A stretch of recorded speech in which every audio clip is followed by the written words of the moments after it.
Welcome to prime 9 news.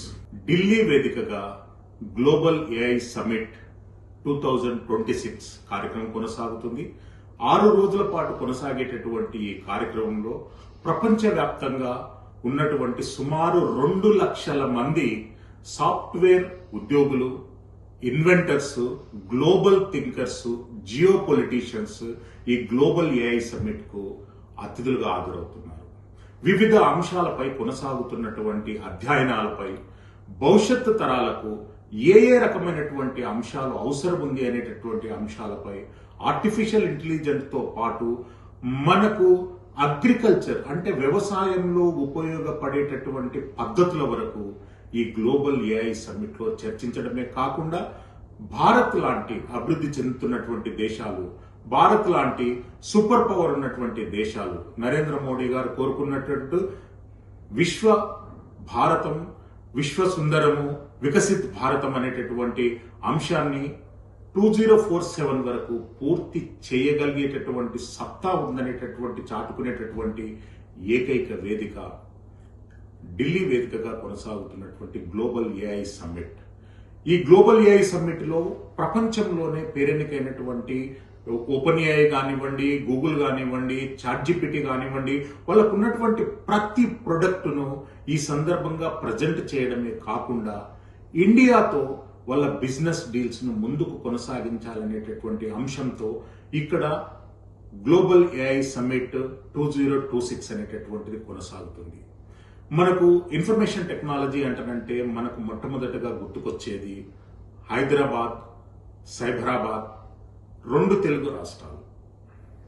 ఇప్పుడున్నటువంటి ఆంధ్రప్రదేశ్ రాష్ట్ర ముఖ్యమంత్రి నారా చంద్రబాబు నాయుడు గారు ఆయన ఇన్వెంట్ చేసి ముందు తరాలకు భవిష్యత్తుతో ఆయనైతే విజన్ 2020 అనేటటువంటి అంశంతో ప్రపంచవ్యాప్తంగా తెలుగు టెక్నాలజీ పర్సన్స్, తెలుగు పౌరులు పేరెన్నికంగా నిలవాలనేటటువంటి ఉద్దేశంతో ఆ రోజు ప్రారంభించినటువంటి సైబరాబాద్ సిటీ ఈ రోజు ప్రపంచవ్యాప్తంగా కూడా వాళ్లకు ల్యాండ్ మార్క్ అడ్మినిస్ట్రేషన్ ఇన్ఫర్మేషన్ టెక్నాలజీలో సాధించారు. ఏ ప్రాజెక్ట్ చూసుకున్నా గానీ దాని ప్రత్యక్షంగా పరోక్షంగా ఒక తెలుగు బ్రెయిన్ ఉంటుందనేటటువంటిది సాక్ష్యం. ఈ రోజు కొనసాగుతున్నటువంటి గ్లోబల్ ఏఐ సమ్మిట్ లో కూడా సుమారు 300కు పైగా తెలుగు యాజమాన్యం ఉన్నటువంటి సాఫ్ట్వేర్ కంపెనీలు వాళ్ళ స్టాల్స్ ఏర్పాటు చేసుకుని వాళ్ళు ఆర్టిఫిషియల్ ఇంటెలిజెన్స్ లో ఎలాంటి ఇన్వెన్షన్స్ చేయబోతున్నారు అనేటటువంటి అంశంపై వాళ్ళు ఎక్స్పో చేస్తున్నారు, ప్రజెంటేషన్స్ ఇస్తున్నారు, కాన్సెప్ట్ పేపర్స్ ఇస్తున్నారు. ఒక్కొక్క కంపెనీ ఒక్కొక్క ప్రొడక్ట్ పైన పోటీ పడి మరి ప్రజెంటేషన్స్ ఇవ్వడం అంటేనంటే ఇక్కడ ఒక నూతన వరవడిని మనం క్రియేట్ చేసుకున్నటువంటి అంశం మనకు స్పష్టంగా కనిపిస్తుంది. మరోపక్క ఆంధ్రప్రదేశ్ రాష్ట్ర ప్రభుత్వం, తెలంగాణ రాష్ట్ర ప్రభుత్వం ఏఐ హబ్బులుగా తీర్చిదిద్దడానికి ముందుకొస్తున్నాయి. ఎవరైతే తెలుగు యాజమాన్యం అంటే తెలుగు యాజమాన్యం ఉన్నటువంటి కంపెనీలే కాకుండా 2 తెలుగు రాష్ట్రాల భవిష్యత్తును దృష్టిలో పెట్టుకుని ఆంధ్రప్రదేశ్, తెలంగాణ రాష్ట్రాలలో ఇన్ఫర్మేషన్ టెక్నాలజీ, ఏఐ టెక్నాలజీతో ఏ ఇన్వెన్షన్స్, ఏ కంపెనీలు చేయాలన్నా కానీ అగ్రతాంబూలాన్ని ఇవ్వడానికి మేము సిద్ధంగా ఉన్నామనేటటువంటి అంశాన్ని వాళ్ళు స్పష్టం చేశారు. రేపు నారా చంద్రబాబు నాయుడు గారు ఈ ఏఐ సమ్మిట్ కు వస్తున్నారు.